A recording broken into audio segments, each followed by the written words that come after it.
Hi guys, welcome back. This is part 2 of Parashat Vayetseh, and this one, I called this one United We Stand. So for this one, you can sit back, you can relax, enjoy the read. I just wanted to show you, for all my Jewish friends out there, Midrashei Sefer Hayashar. This is a legitimate book, Im Tziyun Ha'agada Shalem Al Pi Tziyunei Rav Kanievsky. Okay, so this is, the whole thing is in Hebrew, obviously, but in the bottom, it also gives you different sources where we get these things, and it's almost like a midrash to the midrash. So there's a lot going on here. So like I said, this is legit. The thing that I'm going to read for you right now, though, is it's from a PDF that I downloaded. Now, for the most part, it's okay, but if I start sitting there word for word translating it myself, it's going to take me forever, and I don't have that kind of time. I'm sorry. But let us begin. Here we go. So we're going to have the read, and then we're going to have the conclusion to both the videos as well. So here we go. The Book of the Wars of God. And in the 105th year of the life of Jacob, that is the 9th year of Jacob's dwelling with his children in the land of Canaan, he came from Padan Aram. And in those days Jacob journeyed with his children from Hebron, and they went and returned to the city of Shechem, they and all that belonged to them, and they dwelt there. For the children of Jacob obtained good and fat pasture land for their cattle in the city of Shechem, the city of Shechem having then been rebuilt, and there were about 300 men and women, right? And Jacob and his children and all belonging to him dwelt in the part of the field which Jacob had bought from Hamor, the father of Shechem, when he came from Padan Aram, before Shimon and Levi had smitten the city. So this was afterwards, now he's coming back.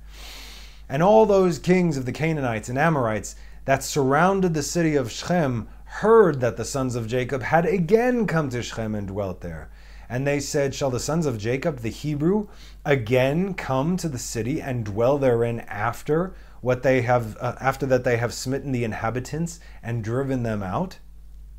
Shall they now return and also drive out those who are dwelling in the city, or slay them? They were afraid of them.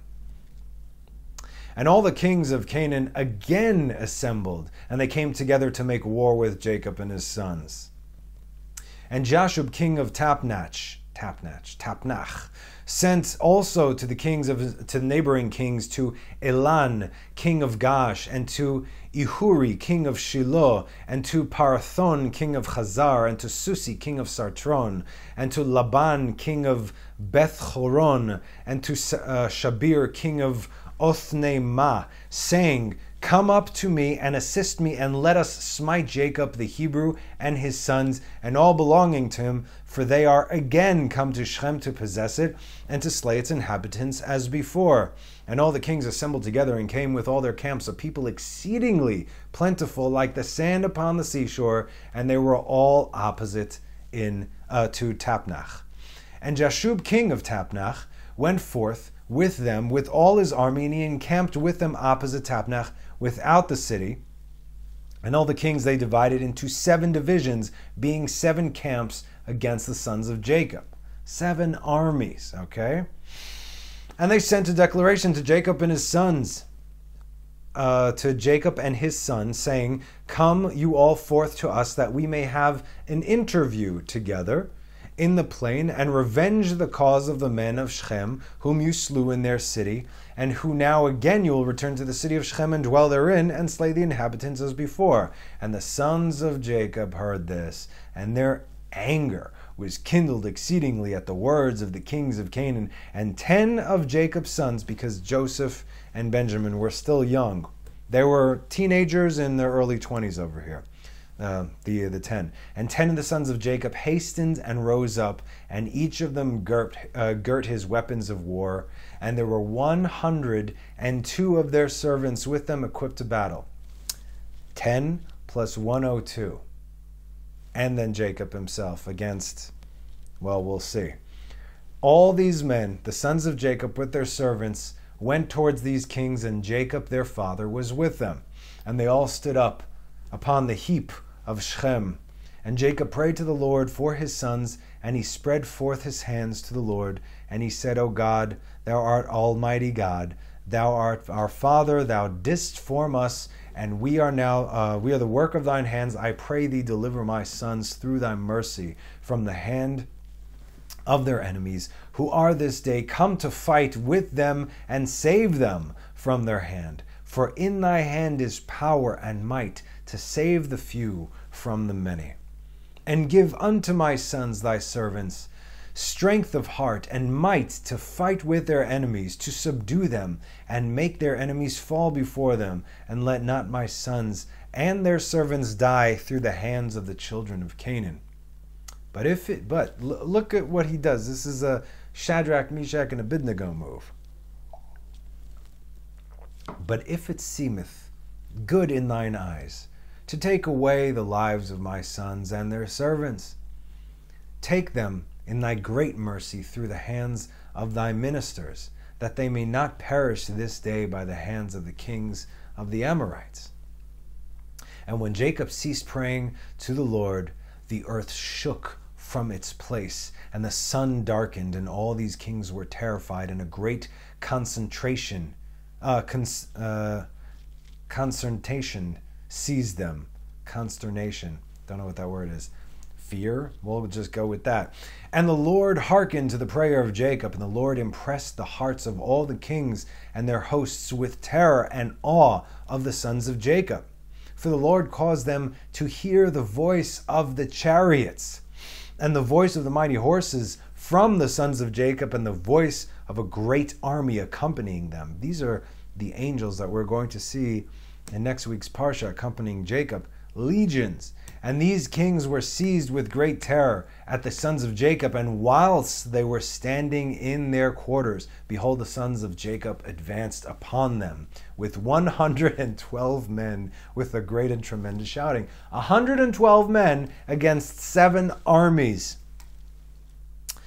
And when the kings saw the sons of Jacob advancing towards them, they were still more panic-struck. And they were inclined to retreat from before the sons of Jacob at first, and not to fight with them. But they did not retreat, saying, it would be a disgrace to us thus twice to retreat from before the Hebrews. I think last time we read up to the point where they got there, and then yeah, I'm out, right? And the sons of Jacob came near and advanced against all these kings and their armies, and they saw, and behold, it was a very mighty people, numerous as the sand of the sea.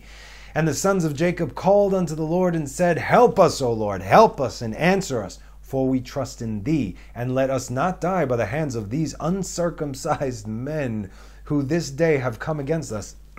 David is the one that advanced towards Goliath. Who does this uncircumcised Philistine think he is, that he could curse the armies of the living God? And the sons of Jacob girt on their weapons of war, and they took in their hands each man his shield and his javelin, and they approached to battle. And Judah, here we go, and Judah the son of Jacob ran first before his brethren, and 10 of his servants with him, and he went towards these kings. And Jashub, king of Tapnach, also came forth first with his army before Judah. And Judah saw Jashub and his army coming towards him, and Judah's it's like that. And Judah's wrath was kindled, and his anger burned within him. And he approached to battle, in which Judah ventured his life. And Jashub and all his army were advancing towards Judah. And he was riding upon a very strong and powerful horse. And Jashub was a very valiant man. He was a Gibor Chayil. These were not men of today. When it calls a dude a valiant man compared to Judah, these dudes were, first of all, they were physically huge. Big people. Possessed great strength. And covered with iron and brass from head to foot. And whilst he was upon the horse, he shot arrows with both hands, from before and from behind. And was his manner in all his battles, and he never missed the place to which he aimed his arrows. And when Jashub came to fight with Judah, and was darting many arrows against Judah, and the Lord bound the hand of Jashub, and all the arrows that he shot rebounded upon his own men. And notwithstanding this, Jashub kept advancing towards Judah to challenge him with the arrows, but the distance between them was about 30 cubits. And when Judah saw Jashub darting forth his arrows against him, he ran to him with his wrath excited might. And Judah took up a large stone from the ground. Its weight was 60 shekels. And Judah ran towards Jashub. And with the stone, he didn't even take out his sword. With the stone, he struck him on his shield, that Jashub was stunned with the blow and fell off from his horse to the ground. And the shield burst asunder out of the hand of Jashub, and through the force of the blow sprang to the distance of about 15 cubits, and the shield fell before the second camp. Just, why don't they make a movie like this? I don't think they can. Hollywood's imagination is very limited. And the kings that came with Jashub saw at a distance the strength of Judah, the son of Jacob, and what he had done to Jashub. And they were terribly afraid of Judah. And they assembled near Jashub's camp, seeing his confusion. And Judah drew his sword. Now he's taken his sword out. And smote 42 men of the camp. Where's everybody else? Judah's in there. 42 men of the camp of Jashub. And the whole of Jashub's camp fled before Judah. And no man stood against him. And they left Jashub and fled from him. And Jashub was still prostrate upon the ground. Dazed and confused right there. And Jashub, seeing that all the men of his camp had fled from him, hastened and rose up with terror against Judah, and stood upon his legs opposite Judah. And Jashub had a single combat with Judah, one-on-one right here, placing shield towards shield, and Jashub's men all fled, for they were greatly afraid of Judah. And Jashub took his spear in his hand to strike Judah upon his head. But Judah had quickly placed his shield to his head against Jashub's spear, so that the shield of Judah received the blow from Jashub's spear, and the shield was split in two. This guy Jashub, he's no punk either. And when Judah saw that his shield was split, he hastily drew his sword and smote Jashub at his ankles and cut off his feet. And Jashub fell upon the ground, and the spear fell from his hand. And Judah hastily picked up Jashub's spear, with which he severed his head and cast it next to his feet. And when the sons of Jacob saw what Judah had done to Jashub, they all ran into the ranks of the other kings. It was like everybody kind of paused there. I can imagine.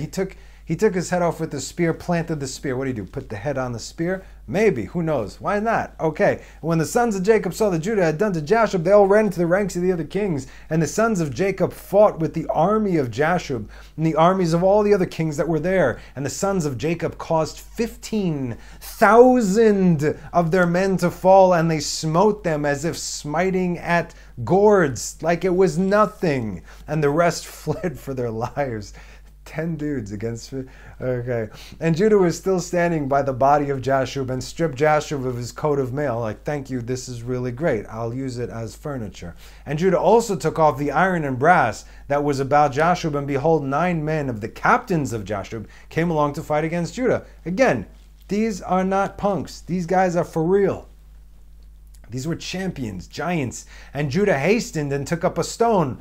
He likes the rocks. Just like his, descendant David, I guess, took up a stone from the ground, and with it smote one of them upon the head, and his skull was fractured, and the body also fell from the horse to the ground. And the 8 captains that remained, seeing the strength of Judah, were greatly afraid, and they fled. And Judah with his 10 men pursued them, and they overtook them and slew them. Whoo! And the sons of Jacob were still smiting the armies of the kings, and they slew many of them. But those kings daringly kept their stand with their captains and did not retreat from their places. And they exclaimed against those of their armies that fled from before the sons of Jacob, but none would listen to them. Where you go? Go. For they were afraid of their lives, lest they should die. And all the sons of Jacob, after having smitten the armies of the kings, returned and came before Judah. And Judah was still slaying the 8 captains of Jashub, and stripped off their garments. And Levi saw Elon, king of Gash, advancing towards him. We know what Levi could do, right? Advancing towards him with his 14 captains to smite him. But Levi did not know it for certain. And Elon with his captains approached near, and Levi looked back and saw the battle was given him in the rear. And Levi ran with 12 of his servants, and they went and they slew Elon and his captains with the edge of the sword. So he was quick. And Ihuri, they were taking them down one by one. Before we continue, these are the battles that Jacob was talking about when he spoke to Joseph. He said, "I gave you another plot, Shechem echad alachecha, that I have taken from the Amorites with my shield, with my sword, and with my bow." We're reading this right now. And Ihuri, king of Shiloh, came up to assist Elon, and he approached Jacob. When Jacob drew his bow, his bow was in his hand, with an arrow struck Ihuri, which caused his death. Boom.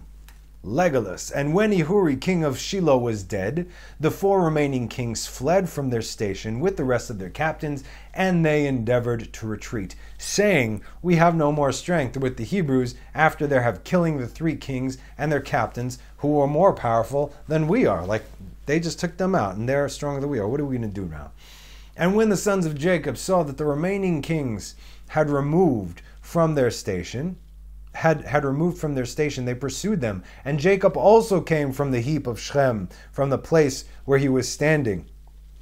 And they went after the kings, and they approached them with their servants. And the kings and the captains with the rest of their armies, seeing that the sons of Jacob approached them, were afraid for their lives, and fled till they reached the city of Chazar. And the sons of Jacob pursued them to the gate of the city of Chazar, and they smote a great smiting amongst the kings and their armies, about 4,000 men. And whilst they were smiting the army of the kings, Jacob was occupied with his bow, confining himself to smiting the kings, and he slew them all. He was a sniper with that bow. And he slew Parathon, king of Chazar, at the gate of the city of Chazar. And he afterwards smote Susi, king of Sarton, and Laban, king of Beth-Chorin, and Shabir, king of Machanaima. And he slew them all with his arrows, an arrow to each of them, and they died.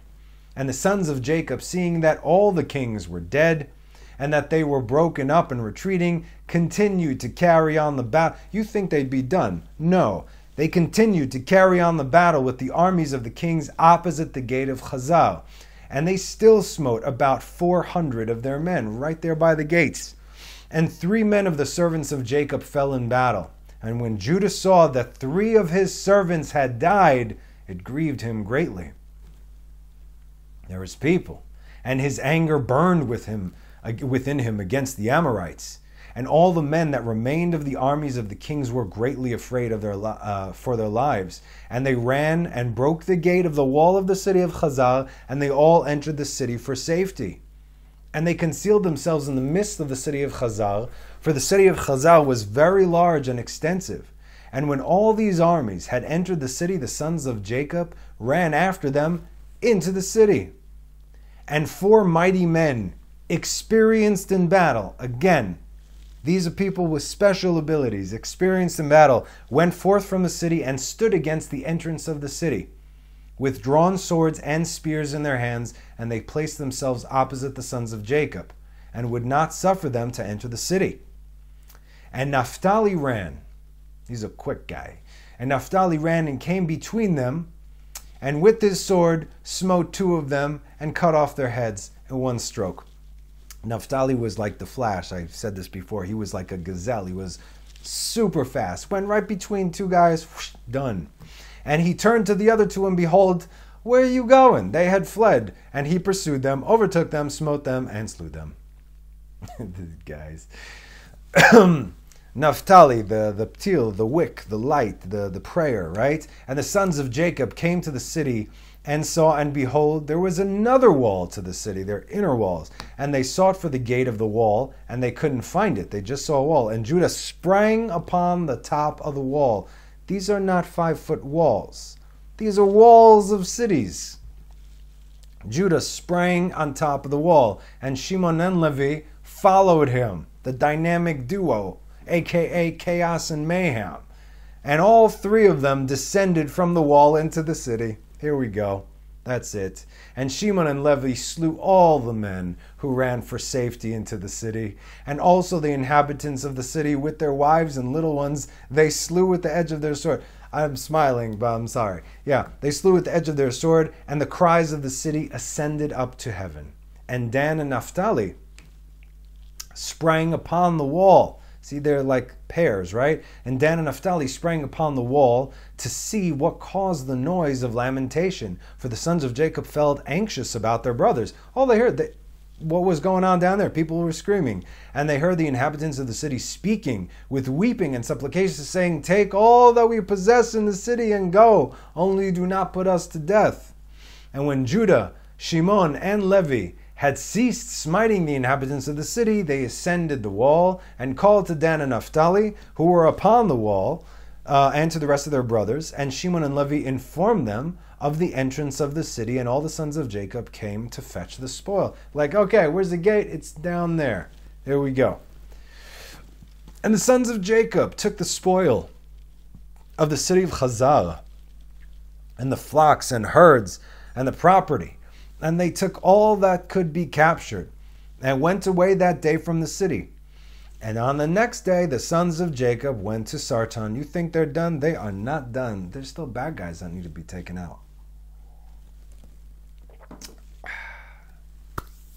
And the next day, sons of Jacob went to Sarton, for they heard that the men of Sarton, who had remained in the city, were assembling to fight with them. If you know that someone is coming to kill you, you got to wake up earlier and kill them. That's a halacha, by the way. Sarton and the city were assembling to fight with them for having slain their king. And Sarton was a very high and fortified city, and it had a deep rampart surrounding the city. And the pillar of the rampart was about 50 cubits, and its breadth 40 cubits, and there was no place for a man to enter the city on account of the rampart. And the sons of Jacob saw the rampart of the city, and they sought an entrance into it, but could not find it. The city was well fortified with like a moat. For the entrance to the city was at the rear, and every man that wished to come to the city came on that road. In other words, you had to go on a specific road to get to the entrance, but there you were completely exposed. A very defensive city. So you had to go through that road, and then afterwards you would enter into the city. And the sons of Jacob, seeing they could not find the way into the city, their anger was kindled greatly. And the inhabitants of the city, seeing that the sons of Jacob were coming to them, were greatly afraid of them. For they had heard of their strength and what they had done to Chazal just the day before. And the inhabitants of the city of Sarton could not go out towards the son of Jacob after having assembled in the city to fight against them, lest they might thereby get into the city. But when they saw that they were coming towards them, they were greatly afraid of them, for they had heard the strength of what they had done to Chazal. So the inhabitants of Sarton speedily took away the bridge of the road to the city. From its place there was a drawbridge before the sons of Jacob came, and they brought it into the city. And the sons of Jacob came and sought the way to the city, and could not find it. And the inhabitants of the city went up on top of the wall and saw, and behold, the sons of Jacob were seeking an entrance to the city. And the inhabitants of the city reproached the sons of Jacob from the top of the wall, and they cursed them. And the sons of Jacob heard the reproaches, and they were greatly, they were angry, and their anger burned within them. And the sons of Jacob were provoked at them, and they all rose and sprang over the rampart with the force of their strength, and through their might passed the 40 cubits breadth of the rampart. And when they had passed the rampart, they stood under the wall. There was still some space under the wall of the city, and they found all the gates of the city enclosed with iron doors, so they weren't getting in that way. And the sons of Jacob came near to break open the doors of the gates of the city, and the inhabitants did not let them, for from the top of the wall they were casting stones and arrows upon them. Okay, we've watched all those medieval sieges and whatnot, or maybe more like Lord of the Rings, I don't know. And the number of the people that were upon the wall was about 400 men. And when the sons of Jacob saw that the men of the city would not let them open the gates of the city, they sprang and ascended on top of the wall. You're not going to let us in. Okay, they ascended on top of the wall, and Judah went up first, of course, because he always leads the way. He went up first to the east part of the city, and Judah's on the east. Anyway, and Gad and Asher went up after him to the west, the other dynamic duo, to the west corner of the city, and Shimon and Levi to the north, and Dan and Reuben to the south. You're surrounded. The 10 dudes just surrounded a city. You understand how crazy it is? You're surrounded. You're not going anywhere. And the men who were on top of the wall, the inhabitants of the city, seeing that the sons of Jacob were coming up to them, they all fled from the wall, descended into the city, and concealed themselves in the midst of the city. And Issachar and Naphtali, that remained under the wall, 8. They remained under the wall, approached and broke the gates of the city. Took some time, but they did it. And kindled a fire at the gates of the city, that the iron melted. Got to be a big fire for the iron to melt, right? And all the sons of Jacob came into the city, they and all their men, and they fought with the inhabitants of the city of Sarton, and smote them with the edge of the sword, and no man stood up before them. And about 200 men fled from the city, and they all went and hid themselves in a certain tower in the city. And Judah pursued them to the tower, and he broke down the tower, which fell upon the men. And they all, thank you for all gathering yourselves into one place. He broke the tower, because Judah could break towers. And the sons of Jacob went up the road of the roof of the roof of that tower, and they saw, and behold, there was another strong and high tower at a distance in the city, and on top of it reached to heaven. And the sons of Jacob hastened and descended. They went down the tower that they just made crumble, and then all them and their men went to that tower. And they found it filled with about 300 men, women, and little ones. And the sons of Jacob smote a great smiting amongst those men in the tower. And they ran away, and they fled from them. And Shimon and Levi pursued them, when 12 mighty and valiant men came out to them from the place where they had concealed themselves. And those 12 men maintained a strong battle against Shimon and Levi, and Shimon and Levi could not prevail over them.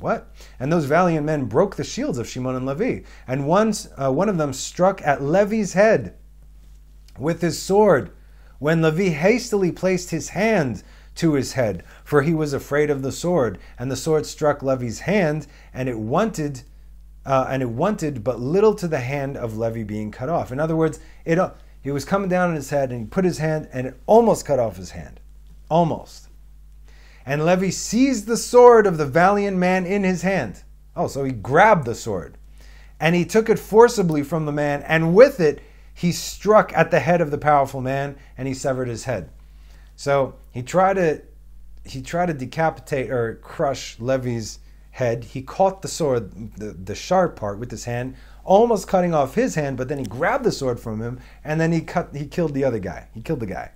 And 11 men approached to fight with Levi, for they saw that one of them was killed, and the sons of Jacob fought, but the sons of Jacob could not prevail over them, for those men were very powerful. Think of what the sons of Jacob were doing, and now they're saying they cannot prevail over these guys, for they are very powerful. And the sons of Jacob, seeing that they could not prevail over them, Shimon gave a loud and tremendous shriek, just like he would later on in Joseph's throne room. And the 11 powerful men were stunned at the voice of Shimon's shrieking. And Judah at a distance knew the voice of Shimon's shouting. And Naphtali and Judah ran with their shields to Shimon and Levi, and found them fighting with those powerful men, unable to prevail over them, as their shields were broken. And Naphtali saw that the shields of Shimon and Levi were broken, and he took 2 of the shields from the servants and brought them to Shimon and Levi. And Shimon, Levi, and Judah on that day fought all 3 against the 11 mighty men until the time of sunset, but they could not prevail over them.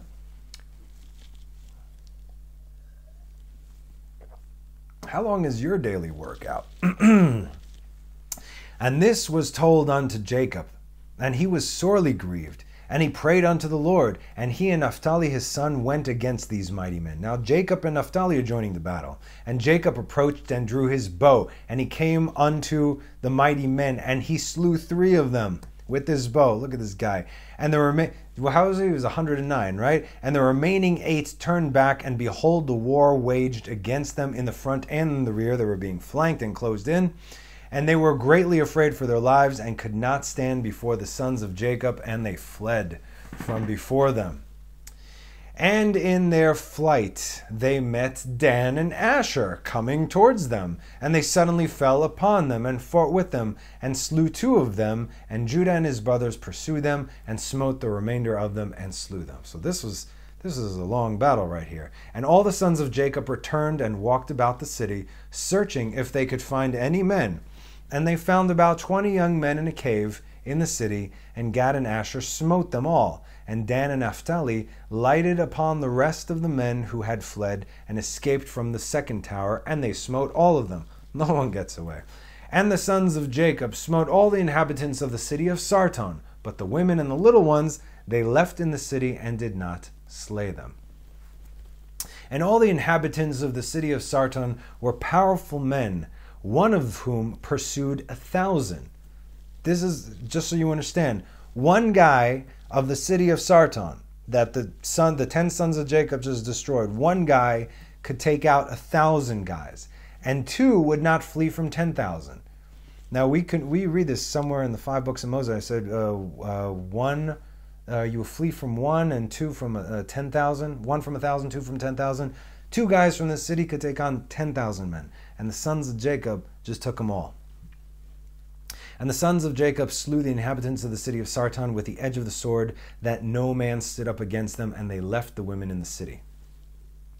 And the sons of Jacob took all the spoil of the city and captured what they desired, and they took flocks and herds and property from the city. And the sons of Jacob did unto Sarton and its inhabitants as they had done to Chazar and its inhabitants, and they turned and went away. How you guys doing? Try and make this last. And when the sons of Jacob went from the city of Sarton, they had gone about 200 cubits, when they met the inhabitants of Tapnach coming towards them. For they went out to fight with them, because they had smitten the king of Tapnach and all his men. So now, all the inhabitants of the city are coming. So all that remained in the city of Tapnach came out to fight with the sons of Jacob, and they thought to retake from them the booty and the spoil which they had captured from Chazar and Sarton. And the rest of the men of Tapnach fought with the sons of Jacob in that place, and the sons of Jacob smote them, and they fled before them, and they pursued them to the city of Arbalon, and they all fell before the sons of Jacob. And the sons of Jacob returned and came to Tapnach to take away the spoil of Tapnach. And when they came to Tapnach, they heard that the people of Arbalon had gone out to meet them to save the spoil of their brethren. And the sons of Jacob left 10 of their men in Tapnach to plunder the city, go nuts, and they went towards the people of Arbalon. And the men of Arbalon went out with their wives to fight with the sons of Jacob. They're like Vikings, right? For their wives were experienced in battle. All right, hey, equality, right? But they get their butts kicked too. And they went out, about 400 men and women.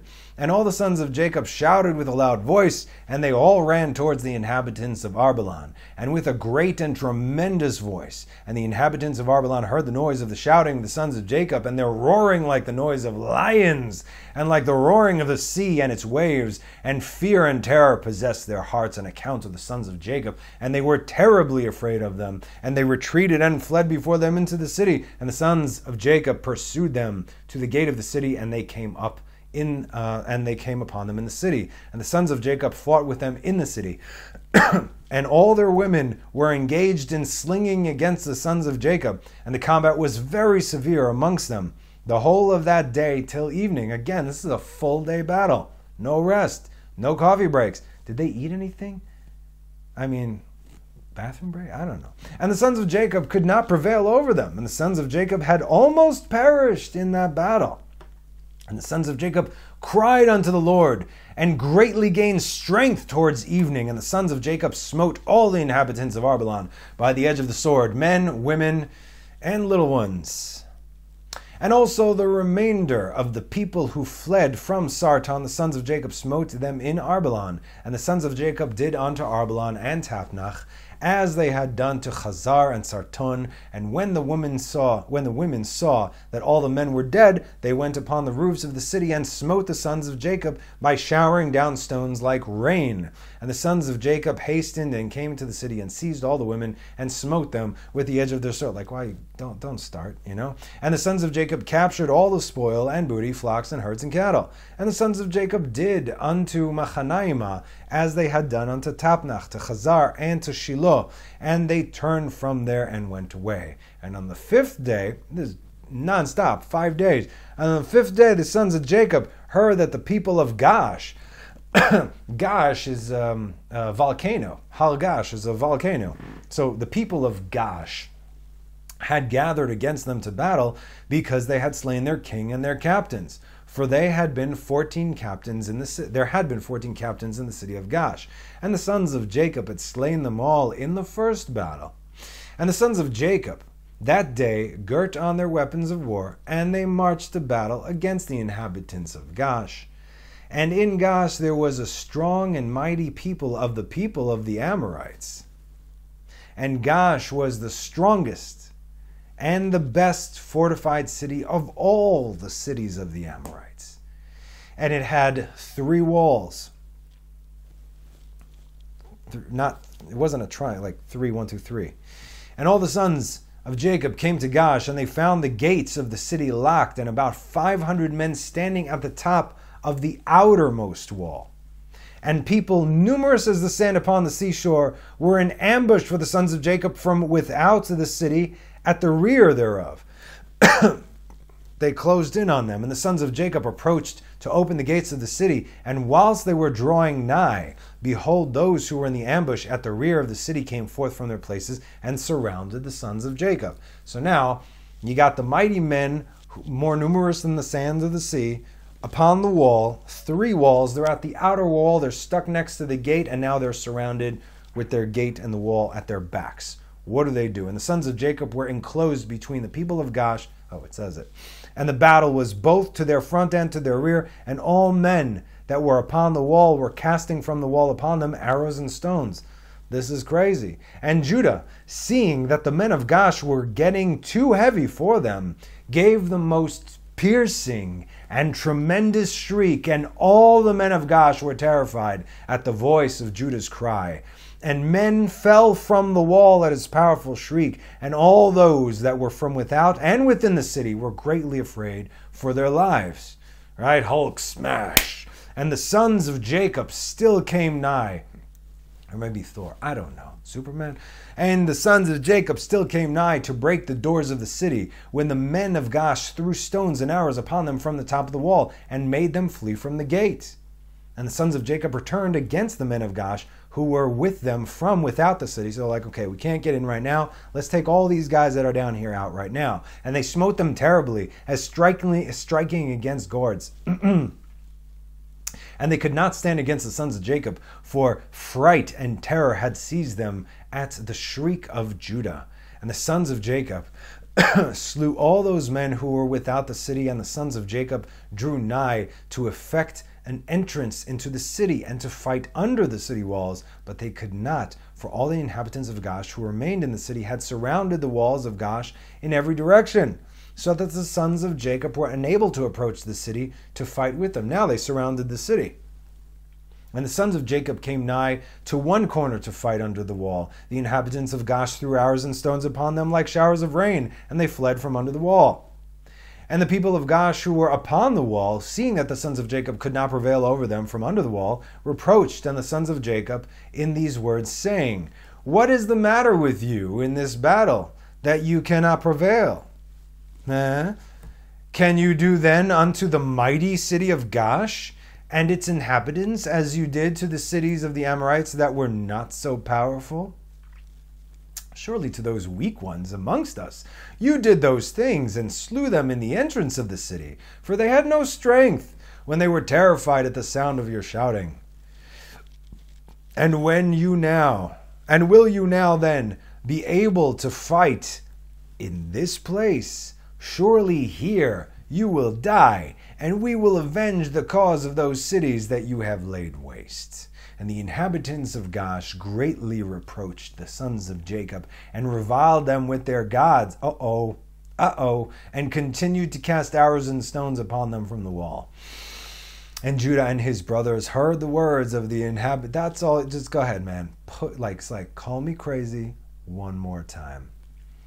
And Judah and his brothers heard the words of the inhabitants of Gash, and their anger was greatly aroused, and Judah was jealous of his God. Don't you dangle that idol in front of my face. He was jealous of his God in this matter, and he called out and said, O Lord, here's his strength, not this. O Lord, help. Send help to us and our brothers. And he ran at a distance with all his might, with his drawn sword in hand. And he sprang from the earth, and by dint of his strength mounted the wall, and his sword fell from his hand. And Judah shouted upon the wall, and all the men, this was like, right? And all the men that were upon the wall were terrified, and some of them fell from the wall into the city and died. And those who were yet upon the wall, when they saw Judah's strength, they were greatly afraid, and fled for their lives into the city for safety. And some were emboldened to fight with Judah upon the wall, and they came nigh to slay him when they saw there was no sword in Judah's hand. He uses rocks. Okay. And they thought of casting him from the wall to his brothers. And 20 men of the city came up to assist them. And they surrounded Judah, and they all shouted over him, and approached him with drawn swords. And they terrified Judah. And Judah cried out to his brothers from the wall. And Jacob and his sons drew the bow from under the wall, and they smote 3 of the men that were upon the top of the wall. And Judah continued to cry, and he exclaimed, O Lord, help us. O Lord, deliver us. And he cried with a loud voice upon the wall, and the cry was heard at a great distance. And after this cry, he again repeated the shout, and all the men who surrounded Judah on the top of the wall were terrified. And they each threw his sword from his hand at the sound of Judah shouting, and his tremor, and fled.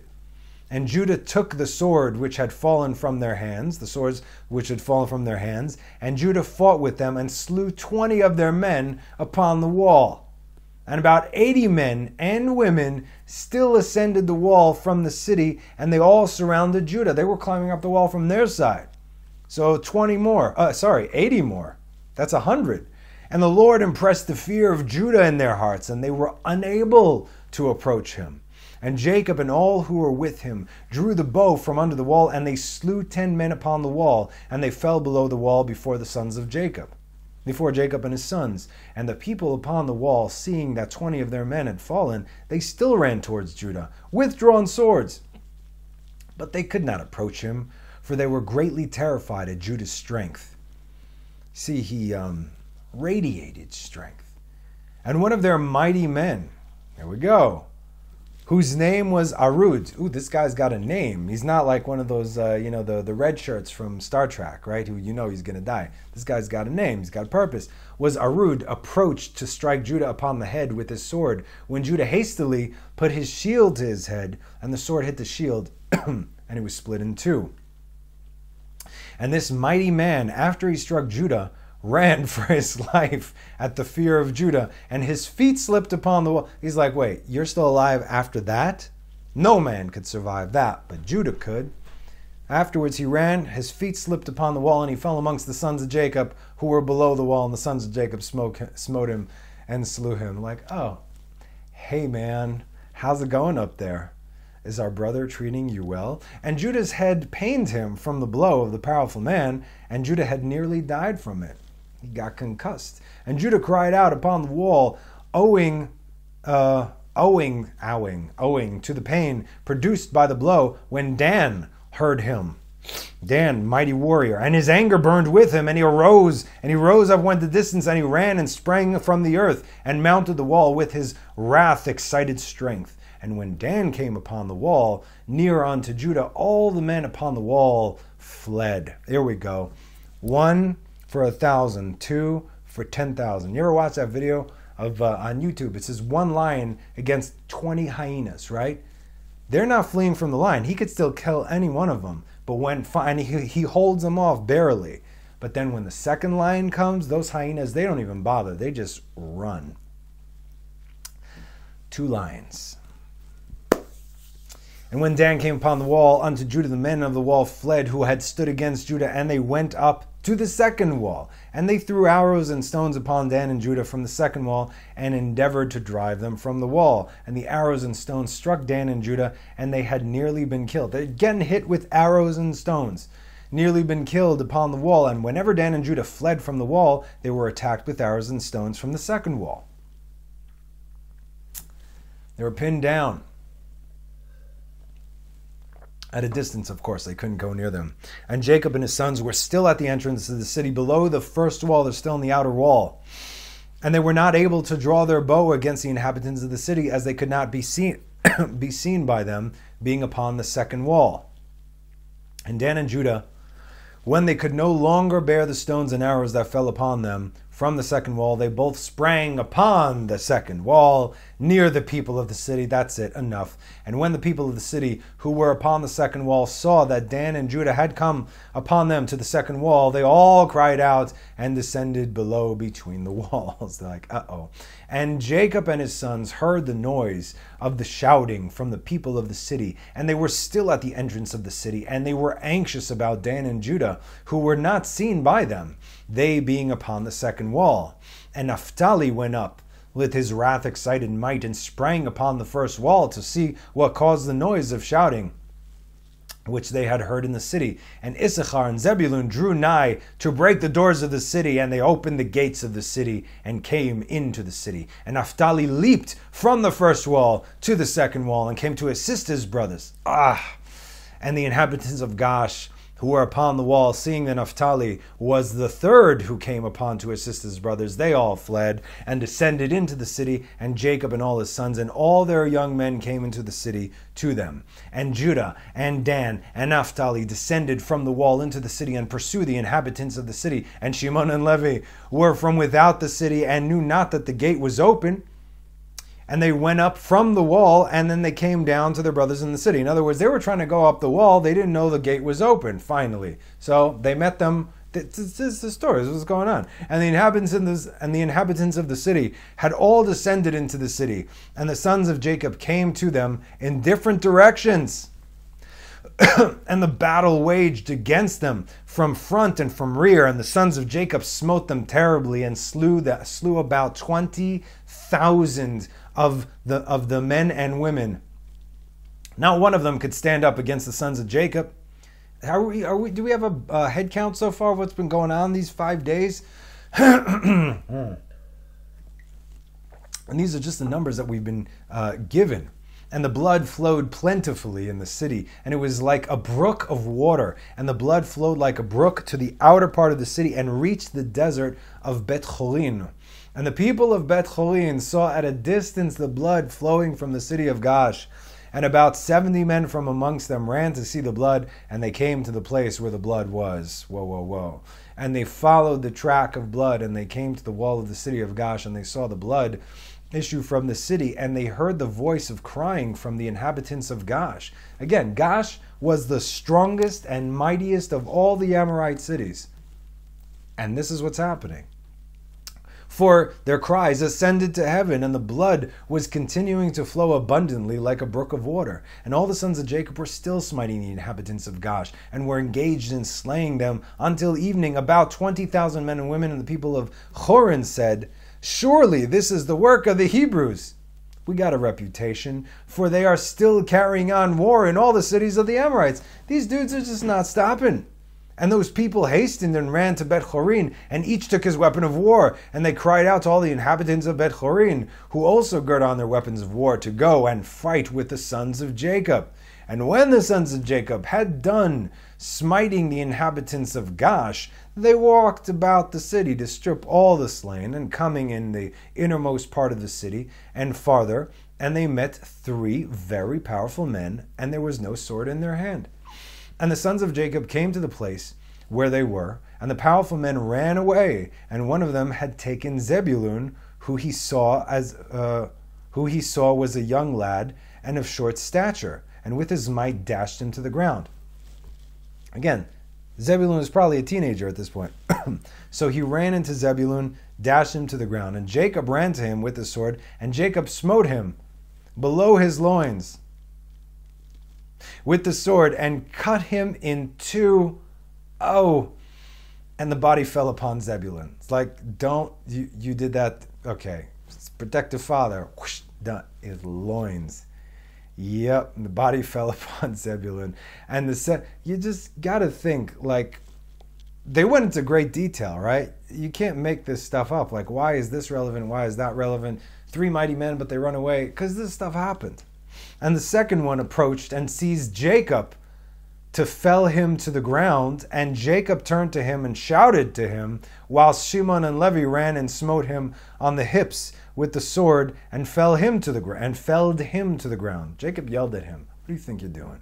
And the powerful man rose up from the ground with wrath-excited might, and Judah came to him before he had gained his footing, and struck him upon the head with the sword, and his head was split, and he died.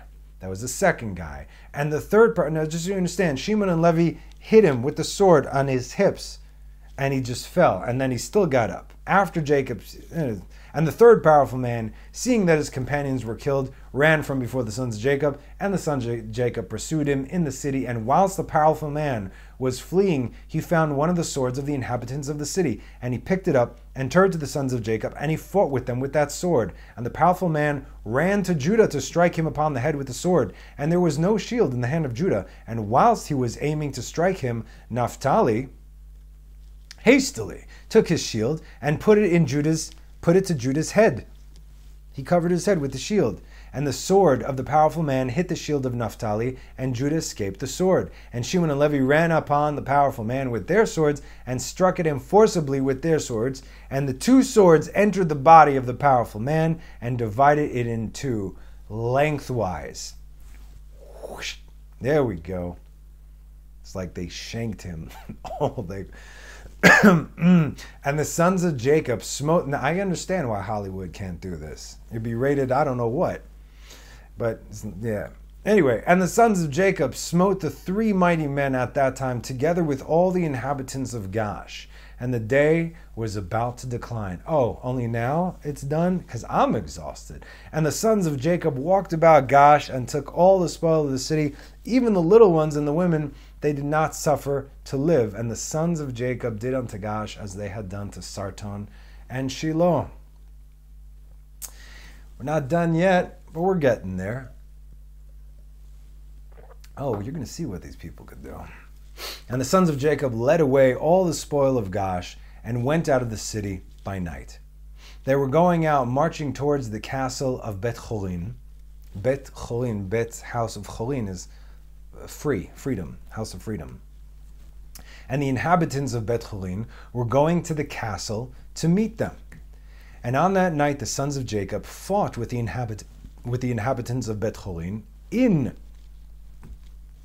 the castle of Bet Cholin. And all the inhabitants of Bet Cholin were mighty men.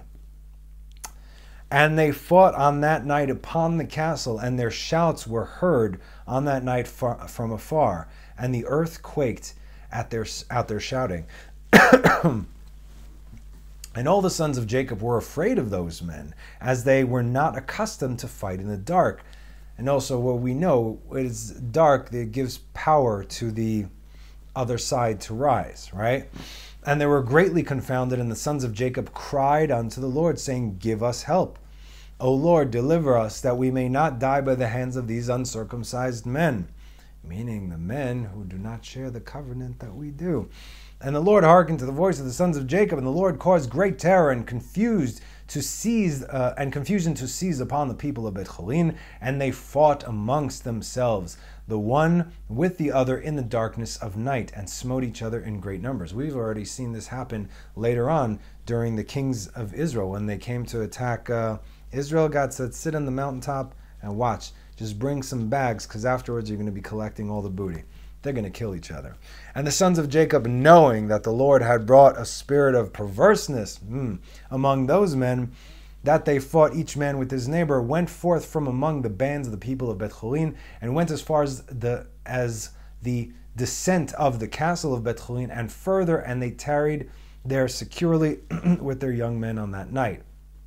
And the people of Bet Cholin fought the whole night, one man with his brother and the other with his neighbor, and they cried out in every direction upon the castle, and their cry was heard at a distance, and the whole earth shook at their voice, for they were powerful above all the people of the earth. Wow, so you're saying that these guys are more powerful than the last guys. It just keeps getting better and better. And all the inhabitants of the cities of the Canaanites, the Hittites, the Amorites, the Hivites, and all the kings of Canaan, and also all who were on the other side of the Jordan, heard the noise of the shouting of that night. And they said, surely these are the battles of the Hebrews who are fighting against the 7 cities who came nigh unto them. They started it. And who can stand against those Hebrews? And all the inhabitants of the cities of the Canaanites and all those who were on the other side of the Jordan were greatly afraid of the sons of Jacob, for they said, behold, the same will be done to us as was done to those cities. For who can stand against their mighty strength? And the cries of the Choronites were very great at that night and continued to increase, and they smote each other till morning, and numbers of them were killed. And the morning appeared, and all the sons of Jacob rose up at daybreak and went up to the castle. They just took a nap while they were killing one another. You understand? They found, like, here's a quiet place. Let's go sleep now. It's nighttime. Uh-oh. Morning appeared, all the sons of Jacob rose up at daybreak and woke up to the castle. They walked up to the castle, and they smote those who remained of the Choronites in a terrible manner, and there they were killed in the castle. And the 6th day appeared, and all the inhabitants of Canaan saw at a distance all the people of Bet Cholin lying dead in the castle of Bet Cholin, and strewed about as the carcasses of lambs and goats. And the sons of Jacob led all the spoil which they had captured from Gash, and went to Bet Cholin, and they found the city full of people like the sand of the sea. And they fought with them, and the sons of Jacob smote them there until evening time. And the sons of Jacob did unto Bet Cholin as they had done unto Gash and Tapnach, and as they had done unto Chazar and Sarton and Shiloh. And the sons of Jacob took with them the spoil of Bet Cholin and all the spoil of the cities, and on that day went home to Shechem. Whew. And the sons of Jacob came home to the city of Shechem, and they remained without the city, and they then rested there from the war, and tarried there all night. Okay. And all the servants, together with all the spoil they had taken from the cities, they left without the city, meaning outside of the city. And they did not enter the city, for they said, Peradventure there may be yet more fighting against us, and they may come to besiege us in Shechem. In other words, if we sleep inside the city, we're going to be exposed because they can surround us. This way we can see what's going on, and we can escape if we needed to, if we choose to. And Jacob and his sons and their servants remained on that night and the next day in the portion of the field which Jacob had purchased from Hamor for 5 shekels, and all that they had captured was with them. And all the booty which the sons of Jacob had captured was in the portion of the field, immense as the sand upon the seashore. And the inhabitants of the land observed from afar. And all the inhabitants of the land were afraid of the sons of Jacob, who had done this thing, for no king from the days of old had ever done like this. Even the days of old, as in the times of Nimrod, nobody, as these 10 dudes and Dad just did. And the 7 kings of the Canaanites resolved to make peace with the sons of Jacob, for they were greatly afraid of their lives on account of the sons of Jacob. This is how peace is made, through strength. Not we submit peace, but we will crush you. We don't want to, but if you come at us, we will. Someone should tell that to the government, but it's okay. Soon there will be no government.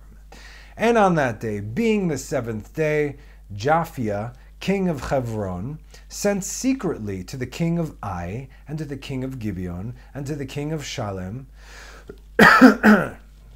Jerusalem, but Shalem, and to the king of Adulam, and to the king of Lachish, and to the king of Chazar, and to all the Canaanite kings who were under their subjection, saying, Go up with me, and come to me, that we may go to the sons of Jacob, and I will make peace with them, and form a treaty with them, lest all your lands be destroyed by the swords of the sons of Jacob, as they did to Shechem, and the cities around it, as you have heard and seen.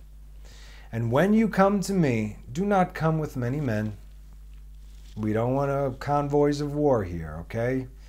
But let every king bring his 3 head captains, and every captain bring 3 of his officers. And come all of you to Hebron, and we will go together to the sons of Jacob and supplicate them that they shall form a treaty of peace with us. And all those kings did as the king of Hebron had sent to them, for they were all under his counsel and command. And all the kings of Canaan assembled to go to the sons of Jacob to make peace with them. And the sons of Jacob returned and went to the portion of the field that was in Shechem, for they did not put confidence in the kings of the land. They're not stupid. And the son... It's a lot of talking. Sorry. And the sons of Jacob returned and remained in the portion of the field 10 days, and no one came to make war with them. They're like, okay, if they wanted to attack us, first they're like, okay, we see there's guys, but not many. Surely they know what we can do. Just send out the little one and it'll take them out. And when the sons of Jacob saw that there was no appearance of war, they all assembled and went to the city of Shechem, and the sons of Jacob remained in Shechem. Okay, so now we could chill out in the city, outside of our, leave our tents and go inside. And at the expiration of 40 days, all the kings of the Amorites assembled from all their places and came to Hebron, to Japhia, king of Hebron. And the number of the kings that came to Hebron to make peace with the sons of Jacob was 21 kings. And the number of captains that came with them was 69. And their men were 189, and all these kings and their men rested on Mount Hebron. Again, we have hundreds, not thousands. And the king of Hebron went out with his 3 captains and 9 men, and these kings resolved to go to the sons of Jacob to make peace. And they said unto the king of Hebron, Go thou before us with thy men, and speak for us to the sons of Jacob, and we will come after thee and confirm thy words. And the king of Hebron did so. And the sons of Jacob heard that the kings of Canaan had gathered together and rested in Hebron. And the sons of Jacob sent 4 of their servants as spies, saying, Go and spy these kings, and search and examine their men, whether they are few or many. And if there are but few in number, number them, and come back and let us know what's going on. Because when they looked at them from afar, they also looked at them from afar. But then they all went to Hebron. They're like, okay, no one's attacking, we're going in, now see what's going on. And the servants of Jacob went secretly to the kings, and did as the sons of Jacob had commanded. And on that day they came back to the sons of Jacob, and said unto them, We came unto the kings, and they are but few in number. And we numbered them all, and behold, there were 288 kings and men. That's it. And the sons of Jacob said, They are but few in number. Therefore, we will not go all out to them. We will not all go out to them. And in the morning, the sons of Jacob rose and chose 62 of their men. And the 10 of the sons of Jacob went with them. So there were 72. Great number. And they girt up their weapons of war, for they said, They are coming to make war with us, for they knew not that they were coming to make peace with them, right? They're like, okay, well, they're few in number, so we're going to just take 62 and these guys, and we'll handle this. And the sons of Jacob went with their servants, went to the gate of Shechem towards those kings, and their father Jacob was with them. And when they had come forth, behold, the king of Hebron and his 3 captains and the 9 men with them, coming along the road against them, the sons of Jacob. And the sons of Jacob lifted up their eyes, and they saw at a distance Japhia, king of Hebron, with his captains coming towards them. And the sons of Jacob took their stand at the place of the gate of Shechem, and did not proceed.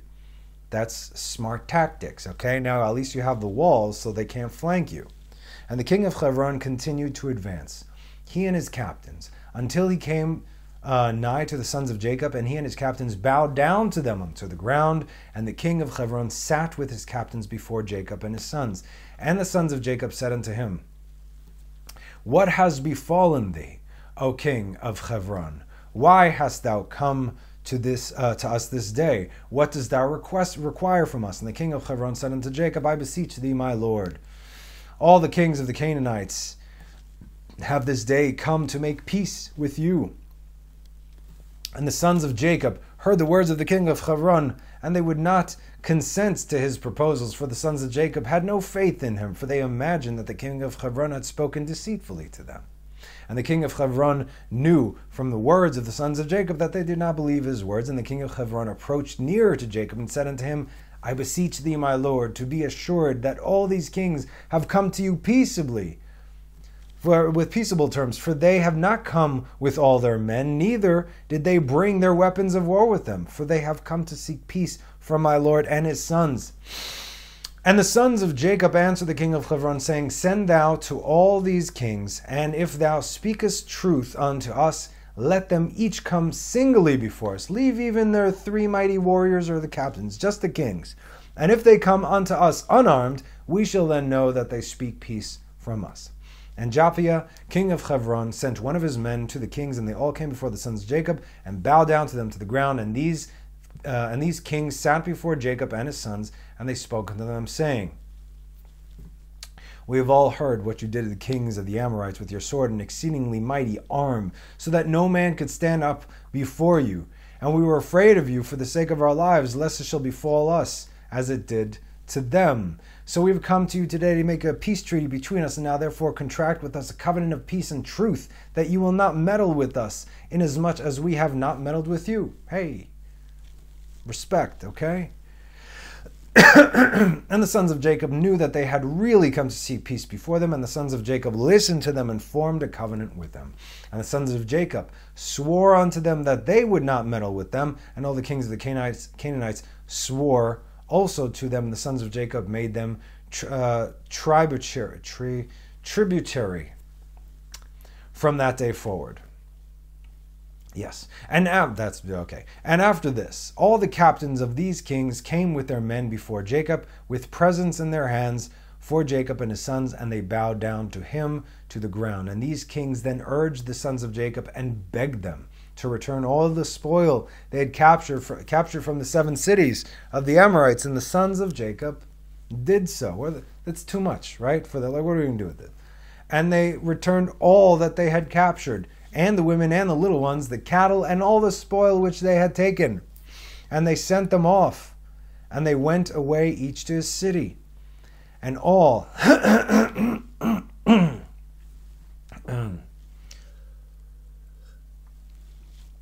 and all these kings again bowed down to the sons of Jacob, and they sent or brought them many gifts in those days. And the sons of Jacob sent off these kings and their men, and they went peaceably away from them to their cities. And the sons of Jacob also returned to their home, to Shechem. And there was peace from that day forward between the sons of Jacob and the kings of the Canaanites, until the children of Israel came to inherit the land of Canaan. We're not going to do anything, but our descendants, well, we'll just see what happens. So we have concluded the reading. Thank goodness, but not the teaching. So, what is the purpose of this? Okay, look what 10 men can do. The 10 men being the sons of Jacob. But again, what do we say 10 men do? 10 men make up a minyan. Now, look what they make up.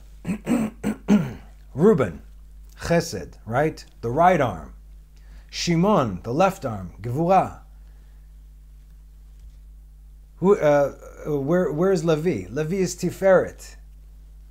Tiferet is right in the middle over here. It's the heart. Judah, Malchut, the feet. Issachar is the right leg. Netzach. Zevulun, the left leg. Hod. Dan and Naphtali, who were born of Bilhah, are the joints of the right and left arms. Gad and Asher are the joints of the right and left legs. You add Joseph and Benjamin, who are the two tzaddikim of Yesod, with Jacob as a head, and what do you get? You get one body, a holy body, also known as Goy Kadosh. When Israel are united, there's nothing we can't do. It's just like waiting for the last man to complete the minyan. You could have 9 champions, if you will, right there. But without the 10th, who could be old and frail, it is incomplete, and you have nothing. But for that to happen, in this time now, the 10 lost tribes must come home. Now, a lot of those who are there are actually not. Many have no idea that they are, but that's not for us to decide, okay? When Mashiach comes, he's going to call all those who are of the tribes, and he's going to also call out those who are posing as them. And he's going to tell every man which tribe they belong to. There's no tribe that is better than the other. They're all the sons of Jacob. You must understand. It's this band of brothers that's going to get us where we need to go. We fell apart a long time ago, and we've been trying to put the pieces back together ever since. And at the end of the day, a person's actions define them more so than their bloodline or their birthright ever could. Just remember that, okay? Be kind to one another, especially now. And I told you when I started last video, see, this is pretty much where I finished it. It's going to give you a few sweet words and Shabbat Shalom, but then something happened. Okay, it's Wednesday night here. I usually film this Wednesday during the day. That's why you see the weird lighting. Sometimes the window's right over there. Anyway, I'm working on it. So now it's night, okay? I went to Mincha and Marv, and I have a brief and beautiful story to tell you. So, as we know, we pray now for rain. Rain is a blessing, especially in Jerusalem, because the last couple of days it's been raining all over Israel, floods, nothing in Jerusalem. Rain is bracha. Rain is a blessing from God. It's light that comes down and then manifests as water in this world. It's a blessing, right? Okay. And especially Gishmei Bracha. It gives life to everything. So, this afternoon, it finally started to rain. Now, remember how we were discussing the problems, davening outside in Jerusalem, cold, and not everybody wants to come, as like we said in the beginning of the last video. So now we want to daven Mincha Marv. Now, as I said, we got 2 minions. We got the Ashkenazim and we have the Sephardim. I'm Ashkenaz, but I daven with the Sephardim just because it's where I belong. Anyway, or whatever. It doesn't make a difference, really. It's the same thing. It's just broken up, okay? And they daven in different parts. Now, like I said, we can't daven in the synagogue because it's too small. It's just a tiny little room. And it starts raining. So the Sfardis are down in the parking garage, which is where the synagogue is. So it's away from the rain. Now I come, and I'm looking and I'm counting, and we're 9. 9. But 9. We can't make a minyan. All of a sudden, out of the rain, the Ashkenazi minyan comes. They're 9. They also can't make a minyan. But together we're 18, baby. That's chai, okay? The moment we started, 4 more came. That's 22. The 22 letters of Kedusha that we discussed here. Ishkav, Yesh Kaf Bet. This happened right now, right before I'm filming this. And it was all brought together by God and the Holy Rain in Jerusalem. You see this? We are brothers. 9 will not do. We each had 9, but we got 18 and then 22. So this is just a beautiful story of hope and encouragement. And when I started writing this a few days ago, it was heavy because people weren't coming for whatever reason. But this is what I needed. Baruch Hashem. So anyway, thus concludes this massive teaching and storytelling. And I just want to tell you guys, stay focused, okay? Even the children of Jacob in times of trouble turned to God and he answered. So stay focused, be encouraged. I'm encouraged. You should be encouraged too. So thank you so much for joining me. Have a wonderful rest of the week. Happy Thanksgiving. Might be the last one, but happy Thanksgiving and have a Shabbat Shalom.